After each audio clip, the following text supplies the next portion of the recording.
हम accounting and introduction to accounting का हम सेकंड चैप्टर कर रहे हैं, ट्रांजैक्शन एंड अकाउंटिंग इक्वेशन, और उसकी प्रॉब्लम नंबर 3 है जो हम आज देखेंगे। आपके सामने ये प्रॉब्लम नंबर 3 है जो मैंने एक्सेल में सबमिट की है। चलिए इसको समझते हैं और पढ़ते हैं। On 1 January the balance of M S Khan bros are as follows. 1 जनवरी 2017 में एम एस खान ब्रोस की जो एंटिटी थी उसके पास ये बैलेंस था। कैश उनके पास 50,000 था, डेटर ऑफ गुड्स डेटर उनके पास 34,000 थे, स्टॉक उनके पास 44,000 था, बिल्डिंग उनके पास 140,000 थी।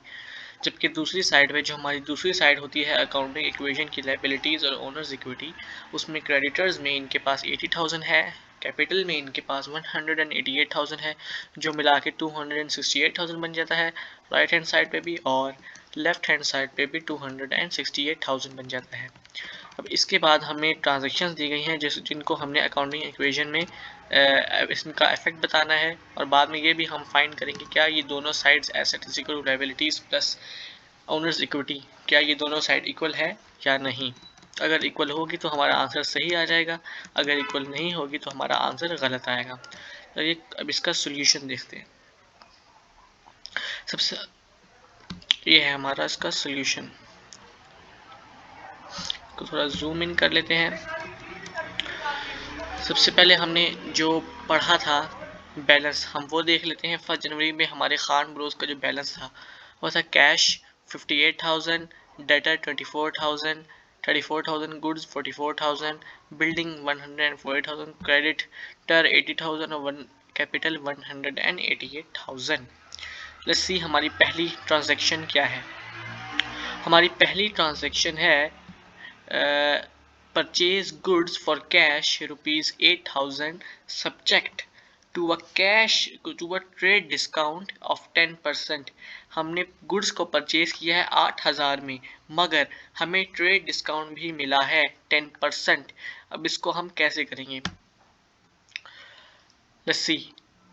ये देखिए 1 जनवरी हमारी ये है इसकी, आप देख सकते हैं कि ये 1 जनवरी में हमने 7,200 लिखा है। क्यों लिखा है, हमारा तो हमने तो 8,000 की गुड्स परचेज की हैं, लेकिन हमने 7,200 क्यों लिखा है। हमने 7,200 इसलिए लिखा है क्योंकि ये हमारा डिस्काउंट हमें मिला है, ट्रेड डिस्काउंट मिला है जो है 10%। 8,000 का 10% बनता है 800 रुपीज़, तो हम वो माइनस कर देंगे तो हमें जो असली रकम में हमें चीज़ें मिली हैं वो मिली हैं 7,200 में।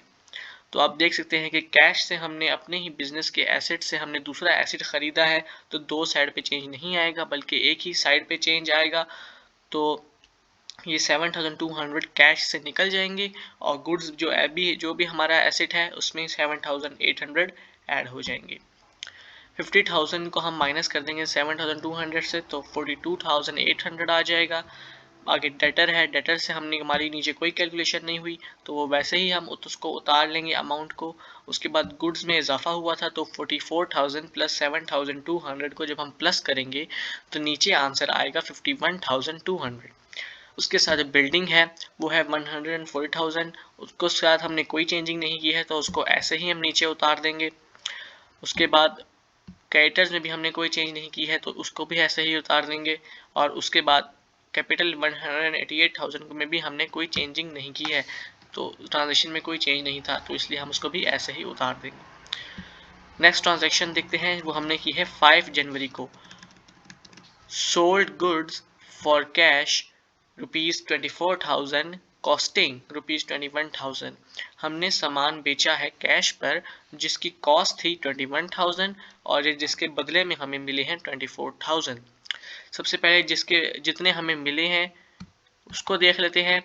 ये है हमारी ट्रांजैक्शन। सबसे पहले जो हमें मिला है कैश वो मिला है 5 जनवरी को 24,000 रुपये, और हमने गुड्स बेचे हैं। तो बेचे हमने कितने के थे गुड्स, 21,000 के गुड्स बेचे थे और उसके बदले में हमें कैश मिला है 24,000। अब इन दोनों का माइनस करेंगे तो आएगा हमारे पास 3,000 जो कि सरप्लस था, जो अब हमारा प्रॉफिट बन जाएगा। और प्रॉफिट कहाँ पर ऐड होता है, हम हमेशा से बात करते आए हैं, अगर एसेट बढ़ेगा या फिर एसेट कम होगा तो उसका इफेक्ट कैपिटल पर आता है। तो कैपिटल में हमने 3,000 को ऐड कर दिया और 3000 को ऐड किया 188,000 के, आंसर आएगा 191,000। उसके साथ लाइबिलिटीज़ के साथ कोई कैलकुलेशन नहीं है तो 80,000 को ऐसे ही उतार देंगे। बिल्डिंग में कोई कैलकुलेशन नहीं है तो बिल्डिंग के 140,000 को भी कोई ऐसे ही उतार देंगे। 51,200 माइनस 21,000 की गुड्स की तो हमारे पास आंसर आया 30,200। उसके साइड पे डेटर जो 24,000 है उसके साथ कोई कैलकुलेशन नहीं है तो उसको 34,000 ऐसे ही उतार देंगे। उसके साथ हमारा जो कैश है उसमें ऐड हुआ है 42,800 में ऐड हुआ है 24,000 तो उसका आंसर आ जाएगा 66,800। अब हम नेक्स्ट ट्रांजैक्शन पे मूव करते हैं। नेक्स्ट ट्रांजैक्शन हुई है 7 जनवरी को। 7 जनवरी को ट्रांजैक्शन हुई है कैश पेड टू क्रेडिटर्स ₹50,000। हमने अपने उधारियों को कैश पे कर दिया 50,000। ये है हमारी 7 जनवरी। 7 जनवरी को आप देख सकते हैं कि हमने सबसे पहले कैश में से 50,000 निकले हमारे बिजनेस से और कहाँ पर गए, क्रेडिटर्स के पास। तो हमारी जो लाइबिलिटीज़ हैं वो कम हो जाएंगी। एक तरफ से एसेट कम हुआ तो दूसरी तरफ से भी लाइबिलिटीज़ कम हो जाएंगी। 66,800 माइनस 50,000 इज इक्वल टू 16,800। 34,000 34,000 30,200 30,200 140,000 कोई कैलकुलेशन नहीं है 140,000। 80,000 माइनस 50,000 जो लाइबिलिटीज़ हैं उसमें कम हुआ तो 30,000 हमारा आंसर आ गया। उसके साथ ही हमारा 191,000 ओनर्स इक्विटी के साथ कोई कैलकुलेशन नहीं है तो हम ऐसा ही उसको नीचे उतार देंगे। हमारी नेक्स्ट ट्रांजैक्शन है वो है 9 जनवरी की। हमारी ट्रांजैक्शन है sold goods for cash ₹10,000 and as a credit basis ₹6,000 costing ₹12,000। हमने सामान बेचा 10,000 का कैश पे, 6,000 का क्रेडिट पे और इन पूरे सामान की जो कॉस्ट थी वो थी 12,000। सबसे पहले हमने देखना है कि हमने कैश पे 10,000 बेचा तो हमें 10,000 मिल जाएंगे। ये है हमारी कैलकुलेशन। हमें 10,000 पे हमें कैश मिल गया। उसके बाद हमने 6,000 का सामान बेचा था, हमने 6,000 रुपये का डेटर को बेचा था, हमने बेचा था उधार पर। तो उधार को हम डेटर के नीचे लिख देंगे 6,000 प्लस 6,000। उसके बाद जो गुड्स की कॉस्ट थी जो हमें खरीदते पे हमें जो कॉस्ट आई वो थी 12,000, हमने उसको लिख दिया। अगर हम कैश और क्रेडिट को प्लस करेंगे 10,000 प्लस 6,000 पूरा बनता है 16,000 और जो असल में गुड्स की कीमत थी जो हमें पड़ी थी वो पड़ी थी 12,000। हम 16,000 माइनस 12,000 करेंगे तो आंसर आता है 4,000 प्लस में, मतलब प्रॉफिट में। और मैं फिर बता रहा हूँ कि प्रॉफिट कहाँ जाता है, कैपिटल में जाता है। कैपिटल में हम प्रॉफिट 4,000 को प्लस कर देंगे। 191,000 प्लस 4,000 बनता है 195,000। 30,000 को हम ऐसे ही नीचे लिख देंगे, 140,000 को भी हम ऐसे ही नीचे लिख देंगे। 30,200 की गुड्स में जब हम माइनस करेंगे 12,000 की गुड्स को तो हमारा आंसर आएगा 18,200। उसके बाद 34,000 को हम ऐड करेंगे 6,000 डेटर्स में तो अब आएगा 40,000। उसके बाद 16,800 को हम ऐड करेंगे 10,000 जो हमें कैश मिला उसमें हम आंसर आता है 26,800। हमारी जो नेक्स्ट ट्रांजैक्शन है वो है 11 जनवरी की, जो है goods return by a customer ₹4,000 costing ₹3,800। एक कस्टमर को जो हमने गुड्स बेची थी वो उसने वापस कर ली, जो उसने हमें दिए थे 4,000 लेकिन उसकी जो असली कॉस्ट थी वो थी 3,800। ये देखते हैं आप। अब गुड्स जो डेटर ने हमें दिए थे 4,000, हमने जो उधार पे चीज़ें बेची थी 4,000 की बेची थी लेकिन असल में जो गुड्स की कॉस्ट थी वो थी 3,800। तो हमने 3,800 तो वापस मिल गए लेकिन हमें जो मिलने थे 4,000 वो हमें नहीं मिलेंगे क्योंकि उन्होंने हमें गुड्स वापस भेजनी है। तो इसके दरमियान हमारा कितना लॉस हुआ है, 200 रुपीज़ का लॉस हुआ है। ये असल में तो लॉस नहीं हुआ है क्योंकि अगर आप देखें तो हमारे तो 3,800 थी वो तो वापस आ गए, लेकिन क्योंकि ये अकाउंटिंग इक्वेशन है जब एक साइड पे इफेक्ट आता है तो दूसरे साइड पे भी इफेक्ट आएगा। क्योंकि हमें एसेट मिलने वाले थे, हमने पहले 4,000 रुपये रखे हुए थे अपनी अकाउंटिंग इक्वेशन में कि हमें मिलेंगे लेकिन हमें नहीं मिले। तो हम वहाँ से जब माइनस करेंगे तो जब एक तरफ से 200 माइनस होगा तो दूसरी तरफ 200 भी माइनस होगा। जब एक तरफ से एसेट माइनस होता है तो दूसरी तरफ से भी एसेट को माइनस करना पड़ता है। उम्मीद है कि आपको समझ आ गई होगी। 11 जनवरी में सबसे 26,800 को हमने ऐसे ही नीचे उतार दिया। 40,000 की डेटर्स को हम जब माइनस करेंगे 4,000 की डेटर से तो हमारा आंसर आएगा 36,000।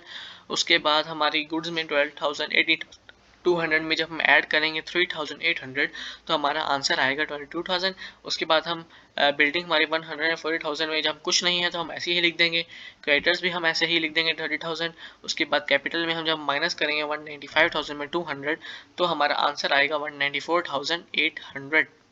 हमारी नेक्स्ट ट्रांजैक्शन है कैश रिसीव फ्रॉम डेटर्स ₹28,000। हमें डेटर्स से हमें कैश रिसीव हुआ, जिन्होंने हमें पैसे देने थे उनसे हमें पैसे रिसीव हुए। तो क्या होगा, कैश हमारे बढ़ जाएगा 28,000 से और डेटर्स हमारा डिक्रीज हो जाएगा 28,000 से। 26,800 plus 28,000 54,800, 36,000 minus 28,000 is equal to मेरे ख्याल 8,000। उसके बाद आगे कोई चेंज ही नहीं आई है तो सारे वो रकम ऐसे ही हम नीचे लिख देंगे। हमारी अब नेक्स्ट ट्रांजेक्शन है वो है 18 की। 18 जनवरी को ट्रांजेक्शन हुई cash paid for furniture purchase for owner domestic use ₹2,000। इसमें हमारी 18 में हमने किया 2,000। ओनर ने जो है हमारे पैसे निकाले 2,000 रुपये फर्नीचर अपने घर के लिए। तो उसमें क्या होगा, 54,800 में जब हम माइनस करेंगे 2,000, जब एक तरफ से एसेट माइनस होगा तो दूसरी तरफ भी उसका असर आएगा। और कहाँ असर आएगा, ओनर के कैपिटल में, क्योंकि ओनर ने पैसे निकाले हैं तो ओनर के कैपिटल से भी 2,000 माइनस हो जाएंगे। 194,800 माइनस 2,000 192,800। यहाँ पर 54,800 माइनस 2,000 इज इक्वल टू 52,800। बाकी सारी रकमों के साथ कोई कैलकुलेशन नहीं है तो उनको हम ऐसे ही नीचे उतार लेंगे। नाउ लेट्स सी हमारी transaction number 22, depreciation on building 2,800। अब डेप्रिसिएशन ऑन बिल्डिंग एक एक्सपेंस है, तो बिल्डिंग से जब हम एक्सपेंस करके पैसे निकालेंगे तो हमारा एसेट डिक्रीज होगा। जब एसेट एक तरफ से डिक्रीज होगा तो हमें दूसरी तरफ से भी हमें कैपिटल को डिक्रीज करना पड़ेगा। अब यहाँ पे देख सकते हैं 140,000 का जो हमारी बिल्डिंग है उसमें से हम निकाल रहे हैं 2,800, उसमें से हम निकाल रहे हैं, इसकी हम थोड़ा सा कम कर देते हैं ताकि आपको बिल्डिंग नज़र आए।